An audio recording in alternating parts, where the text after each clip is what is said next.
Stephen Grant. Or is it Jake Lockley? No, that's right. Mark Spector. That's it. Well, truth be told, all three names essentially come from the same source, the same body, the same person, originally truly named Mark Spector. Mark's younger brother was lost during a normal adventure outing to play that took a tragic turn, and this event would forever change the course of Mark's life and his mental well-being. There's no way to know where Mark may have ended up, given different circumstances, but these led him to develop a split personality, go on to serve as a Marine and later a mercenary. It seems that the tragedy of this path was still not finished with Mark, as he was betrayed and shot by his partner during a mission in Egypt. Perhaps, thanks to the location, the moon god Khonshu was able to resurrect Spectre with the agreement that Mark would serve as his avatar, or his Moon Knight. If you've yet to check out the Moon Knight series on Disney+, I recommend it. It's a glorious ride through some Egyptian mythology, laced with mystery, action, and adventure. Many have hailed its production, as it served as a considerable departure from the MCU installments that we had seen to date. Regardless of the reasoning you may find, it is definitely a great series and worth the time. And what's more worth the time than digging into our own little avatar of Khonshu's avatar?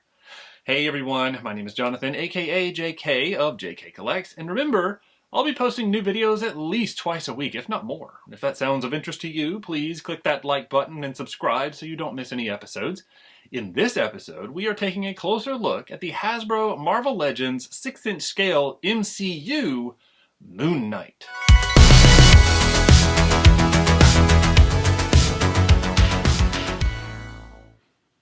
Welcome back everyone, and here we have it, our avatar of the moon god Khonshu himself. That's right, the MCU's Moon Knight. Let's whip it around to the back and take a look. Okay, this is another one of the Infinity Ultron Build-A-Figure. So that's two pieces that we've got right now, right? Just by happy accident from, well, I guess we don't really have a piece, but we have one from the series. Two pieces of the puzzle, but we had Sharon that actually came with the staff and the head. Missing these, but we've got that one, but look at that. That is very cool. I wonder if it's maybe like some concept drawing or just art that they did based on the MCU series. But again, if you haven't checked it out, definitely check it out. It's a great series, really good look. I think they did a fantastic job with the costume. A little bit of info about old Moon Knight there. Nothing really too beyond what we just went through. Over here on the side, more of the artistic drawing depiction of the costume that we saw from the MCU series. It's nice to see it just in like a still format like that to get a better look, you know, because he was always moving when he was on the screen. What a fantastic look. But speaking of a good opportunity to see, look at that Moon Knight logo, what it looks like, boom, there it is. Why not have the action figure slash avatar version of the avatar? But you know what, let's bust into it without further ado. So let's get this side one here, and let's see, did I learn any lessons before? That is it, just the side ones there for that. Gotta double check and make sure there's no random tape. Look at that, I almost thought I had one on the bottom there. Okay, so let's pull them out of here. We'll get rid of that, nothing else to it. Oh, well, not get rid of it, set it to the side, okay? And there's our guy, we'll pull that out of the way, and yes, I really think this is the most important thing. Our Hasbro pamphlet. What would we do without it? Thank you, Hasbro. Moon Knight logo with a nice background behind him just to give it a little bit of life and a little bit of depth, like that darkness behind it, right? Because, you know, he's the god of the moon's avatar. Of course, he's got to be out at night. Need some darkness behind him. Okay, let's bust him out. I don't really see anything holding him in there. So this is yet another one. Pardon the crinkly plastic noise. Maybe it'll tell you exactly where I'm headed. It's another one that's skated underneath the plasticless or windowless packaging that we were moving into. Obviously, with all this crumpling, I have beat that up, huh? Okay, let's pull these little fists out of here, and we'll pull these little moon weapons out of there, and that's it for in the plastic. So we got 4 little pieces along with Moon Knight himself, Mr. Mark Spector. Let's take a look at these accessories, right? The little moon, what do they call those? Like they snap together to make one. It's like a moon moonerang. What is, I feel like I should know the name of it. I don't know that it's listed on the package here, and for some reason it's slipping my mind. But you know, this is where I ask and proudly ask for help from the audience. If you think of it and you want to throw it in there, Tell me what the name of this weapon is, please. Otherwise, I am going to look it up after filming, but I do, like I said, I do love learning from others. So any opportunity that I can get, I'm always going to phone a friend. This is made out of that kind of metallic-y plastic look, right? So kind of like a gold metallic-y plastic with some hieroglyphics, it seems like. Kind of tiny, tiny little hieroglyphics sculpted in there. Look at that. Such detail. Gotta love it. And I appreciate that it was two pieces that hooked together like that. So you can make the one or break them apart and you've got one for each hand. So that's really cool. Really cool versatility for his weapon there. No paint apps on it. Would have been neat because, like, right, you could have had something to make those hieroglyphics pop just a little bit more. Maybe even try and identify a little bit more easily what they are. But your eyes might be sharper than mine. You might be able to tell when and if you have yours. And here's our fists, right? So he's got to be ready to punch the bad guys. He always went into this form when it was time to battle, right? So there we go. No spoilers there, right? He's the Moon Knight. Of course he goes in this form. Speaking of, let's take a look at him. But you know what? Actually, before I do that, quick little tease there, obviously. I just want to take a second and look at the detail on these fists as well. You know what? Let me lower the lights just a little bit here. Let's put it there, but let's bring the lights down. I think we're kind of washing it out some. Yeah. So there we go. Okay, so I mean, just look at it, right? The wraps around that wrist. Look at that. Just such fantastic work on sculpting here. Bravo, yet again, to the folks at Hasbro. In the Marvel Legends group as well, right? So I'm always praising the G.I. Joe classified folks, but look at that. Look at the detail on that. The little wraps and everything in the fist. I mean, you've got the kind of the details, the shape of the fist, and how like some of the musculature can kind of make that different shape, but then you've got the wraps worked into it. So excellent work there. Bravo. So let's bring old Moon Knight back out, right? Here is Mr. Spectre himself, and look at this thing. So cool. I mean, yes, there have been several other Moon Knight figures. There are several other images and versions visually of Moon Knight, and there's even one right now on Hasbro for pre-order, like yet another Hasbro Pulse one. This one may still be listed as pre-order, but clearly it is shipping out. I don't get any kind of special exceptions, of course. So that's the fun part, is I get these at the same time you have the ability to get them. So hopefully we're having fun with it together. Okay. Enough rambling. Let's take a closer look at this guy, right? Look at this, right? So he's got the hood on here. Looks like it is pretty well, I mean, it's obviously on there already. You could probably pop the head off and it would have come off, but I can't tell. It almost seems like it is fixed to the head to keep it there, which is good, right? Because sometimes you'll see some hoods where it's detachable or can be added on, and it just retains this rounded shape where it's kind of puffy and sticks out over the head. But it looks like they fixed it to the head some, so it stays down and keeps that draped look, that more natural look that the costume would have, right? So gravity's going to pull it down instead of having this hood that's like risen above the head. Got a little bit of a peak back here, right, from the natural shape of it. And details sculpted into the hood, right? So look at that. So we've got a little bit of shape in there, right? So Khonshu's got that long beak, so they've kind of gone with that look to make this this arch in here, this almost like a beak type widow's peak looking thing. And if you look at it, it really does have almost a bird-like, eagle-like thing going on, right? So it's like this is the beak here, and then you've got the head going back and that. So really well done to kind of evoke that bird look, with Khonshu having the bird head or bird skull head that we see in the show. Let's take a closer look at the face. Looking pretty darn good. I mean, look at that, right? So there's a simplicity to Moon Knight, and it could be a very basic, very simple figure, right? They could get away with just a white face. They could get away with a black head, you know, all kinds of stuff with eyes. But here they've got the wraps involved in there, right? Because kind of evoking that Egyptian, the mummy, some ancient Egyptian type stuff in there. So it's really nice to see that. And you can actually see some human looking face poking through there. The blue around the white eyes. They could have just gone with white eyes, right? Because most of the time it's that glowing kind of bluish white color, but they put a little blue around it to give it that depth right there. So that's excellent work on that. Happy to see it. And then the inside of the hood, although the paint may be slightly uneven in there, so kind of like right there could have had a little bit more gray, maybe even over here. Just a little uneven, not a big deal, because looking head on, it looks great. So let's see about some mobility. Okay, so with all this, with this rubber cape and with this hood, let's see what we got. Side to side, wow, actually, I'm kind of surprised. Let's hold the body still. That is not bad considering obstruction, pretty good. Let's see what we got for up and down. So let's check out the profile. Down, not bad. What happens if I let go? Hey, it stays. How about up? Yeah, up, we've got some obstruction issues there, right? Up is more like a straightforward look, maybe slightly upwards.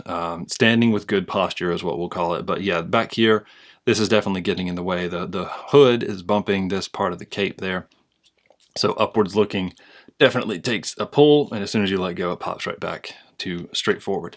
But all in all, not bad. Let's see what we've got here. All right, we're dealing with an avatar of an Egyptian god. Can he do it? Oh yeah, with ease, with absolute ease. The Exorcist twist, there we go. And as you can see, the neck's kind of showing through there. And as we do that, you can see that the head is separate from the neck, but the neck does appear to be part of the torso because I do not see any movement in it. So there we go. That does help with the Exorcist twist, that good old separated head on the ball joint, right? Now, let's take a look at these arms. You know what? No butterfly joint in there, right? You see that? Even if I pull on it, there's nothing showing in there. But we still have good mobility with the shoulder, right? Up and down, and it will rotate around. This, the bicep, tricep, very flat, right? Very straight across. Very interesting for that, which makes it very eager to turn. It's like if I want to rotate the shoulder, you'll see the bicep and tricep want to travel faster because it's a lot looser of a rotation. And you don't want to do it too much because obviously that looks kind of painful and unnatural, so we don't really want to do that. Yeah, so opportunity there. Double elbow, but pinless. Happy to see that. So let's check out, let's look at that flexibility. Oh, yeah. Yep. I hope you brought your tickets, as always, because Moon Knight's brought you to the gun show. Okay. Do we have no forearm rotation, but we do have good wrist rotation. And in looking at the joint, it does the up and down motion, right? So there you go. Looks like he's ready to hold a flag or something. Other side, same mobility. Same thing with that straight across bicep tricep rotation. Nothing in the forearm. The wrist does have full swivel around, and it also does the up and down. So now it looks like he's maybe flagging a plane into its little spot for the jetway. Okay, so that's good for the arms, and we've got right the mid torso right underneath the rib cage. Good rotation there, right? Looking good. That looks painful. Back, pretty darn good. Forward, also good, right? And it's got full mobility there, so excellent for posability. The waist, I mean, you can see it traveling as I do that. But there's just not much going on there, right? There's not waist rotation. It's just a separated, it's just a seam, right? Because if I try and turn, there's not really any turn, right? It does try and rise up, but no turn to it. So unless you see something different, I'm going to say no waist rotation on that. The legs, we don't really have much clearance around this draping piece here, the lower garment. So it kind of does hinder the ability to doing the moon split. He does more of a crescent moon kick, I guess you could say, right? Yeah, but I'm here all day, folks. So that's it, right? They almost look like they do the drop down, but it's hard to confirm. I don't know for sure that they do. If they did, it might help with a little bit more with clearance. But the good thing is this is a molded plastic, so it does the rubberized plastic, so it does kind of move out of the way. Good thigh rotation right there. Look at that, it just comes right loose. I love that right there. Okay, we're gonna get to that. Double knee. Again, the top broke free sooner than the lower part. I'm not used to that. Excellent flexibility there, right? So he can hold it up, get limbering up for a track meet. Okay, ready to go. Yep, you never know when you might need to run. No calf rotation, but the foot, we've got up and down, and we've got good old ankle break capability, right? So there you go. That is why you want to limber up before you go for a run. You could easily break an ankle, sprain something, or pull something, right? Okay. So that's it for mobility. All in all, not too shabby, especially considering all the potential obstructions on there between this and the cape. Let's take a look at these paint apps though, right? So again, lots of wraps, and a lot of that is either molded rubber plastic to do the gray of like the hood and the cowl up here, or the hood and the cape, I should say. And then the wraps, a lot of it is molded plastic. I don't really see a lot of paint making the actual wraps themselves. But here, you know, we have a lot of gold application on there. Right here in the center, doing the moon, and on the silverish gray in there. And you can kind of see up here, right, a little bit of mist in that little divot down there. Maybe some of the gray got mist in that, but I mean, it doesn't detract from the overall quality visually of the figure.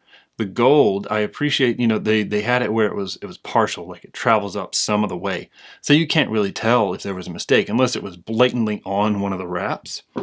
It's easy for that to look just fine, right? Everybody's Moon Knight could look different, and as long as they keep it in between the wraps, I'm gonna say it's gonna look okay, right? Because obviously they're a little bit looser down here, but they're tightening as they get closer, and that's where it's harder to see the gold plate underneath.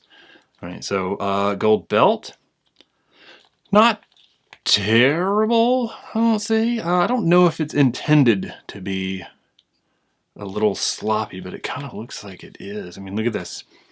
So you can see here on the side, it comes around, and it seems a lot more bold there, but then it thins out and jumps up. So it's like the line as it wrapped around got a little bit off. Again, maybe calibration got a little bit messed up. Something needs to be redone, repainted. Yeah, it's definitely an accident because over here, it's a straight line all the way around. So I'm guessing it started here, maybe spun around, reconnected there, but just didn't. It missed the mark just a little bit. But that's okay. It's on the side, right? The arm, I can just cover it up and pretend like it's not there, right? That center emblem, we'll say a belt, a wrap buckle, looks pretty good, right? No real issues standing out on there. These hieroglyphics on the thigh, I've got a little smudge on that one. But all in all, pretty clear, especially for such small writing. And in running my thumb across it, it almost feels like they are, at least these, it looks like they're part of it, like they're molded in. These I can't quite tell. They may still be, but it almost looks like they're indented just a little bit. Can you see that? Interesting. Well, check it out on yours if you can't see it very well on there. Very neat little moons right here on the sides of the knee. Just excellent little details on there, right? It's like they didn't miss the possibility of anything. The little cuff, more moons here on the side, and that the ring on the arm. I don't know if it's intended to go all the way around, but it does right here, which I guess is just basically the bottom of this shoulder pad showing through. So I think the intent, and you may have already figured this out, the intent here is to imply that we've got some gold-plated armor underneath, covered mostly with wraps. So, you know, maybe some gold could have peeked through there or something like that, but I guess you can only do so much before it takes away from the overall wrap look, and then you've got more gold. And then the last thing I like is this weave here, right? So pretty well done, right? So over here, the moon comes around and it tucks underneath the wrap, and there's even a tiny sliver of gold coming out through there. So excellent job on the detail with that. And this forearm, the grayish silver paint, very cleanly done. The cuff, very cleanly done with the gold. So excellent. Cape, the rubberized plastic, and it's got the little peg to go in the backpack slot of a figure. Interesting that old Moon Knight's got a backpack slot, right? So hey, there you go. He's ready for some. If you can think of a torso that would work for, go ahead. That needs a backpack. So there we go. The cape looks cool. I like the subtlety of it, right? But as I always say, I do look forward to seeing what third-party options show up out there, especially if they match this kind of light gray. I am always a sucker for that light gray. Put it on a wall, put it on anything. This figure definitely stands out. So all in all, great investment. I'm happy that I got it. I'm happy that it showed up this afternoon, waiting for me when I got home. So there we go. And look at that. He stands up just fine on his own with very minimal effort. But that's it. That's our guy. That is the MCU Mark Spector Moon Knight. And we'll be back with some 360 views of the guy. And there he is. Mark Spector, the avatar of the Moon God Khonshu, aka Moon Knight himself from the MCU, right? It's the Marvel Legends MCU version. And as you saw, fantastic figure. Very well executed. I would absolutely recommend this one. I love the weapons that it comes with, and I love the sculpting and the detail, the little bit of gold highlights to it. It's just, it was a fantastically made costume design, and it's a fantastically executed version of that costumed character. So if you get a chance, pick it up. I know it may still be on pre-order, but definitely obviously shipping out. So go grab yourself one. You will not regret it. Add it to the collection. Thanks. Well, that about does it. Thank you for checking us out and for joining us on this collecting journey, as always. Look for a new video each week, if not more. Be sure to subscribe and click that like button. It would really help us out and it would mean a lot to me. If you'd like to see some more videos, there are a couple of quick links on your screen right now for you to check out. But no matter what, thank you for taking the time. And remember, we are all in this world of collecting together. Let's look out for each other. Thanks.